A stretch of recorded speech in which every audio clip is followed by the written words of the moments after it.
வேல் வகுப்பு.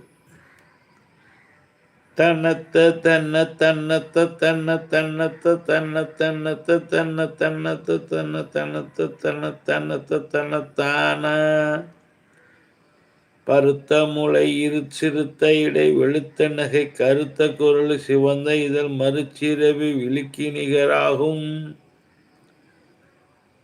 அருணகிரியாரின் வேல் வகுப்பு என்பது முருகன் திருக்கரத்தில் வேலின் பெருமையை விளக்கி கூறுவாகும். இவ்வகுப்பு ஒரு மருந்து போன்ற பயன் தருவது என்பார்கள் சுவாமிகள். மருந்தானது நோய்களை தீர்ப்பது போன்று இவ்வகுப்பு புறநோய்களோட அகநோய்களையும் போக்க உள்ளது. தீரா பிராவியான பிறவிப்பிணியையும் நீக்க உள்ளது. வணக்கம். வாழ்க வளமுடன். வாழ்த்துக்கள். சிறப்பு. இறைவன் செயல் நல்லதே நடக்கும். அவனால்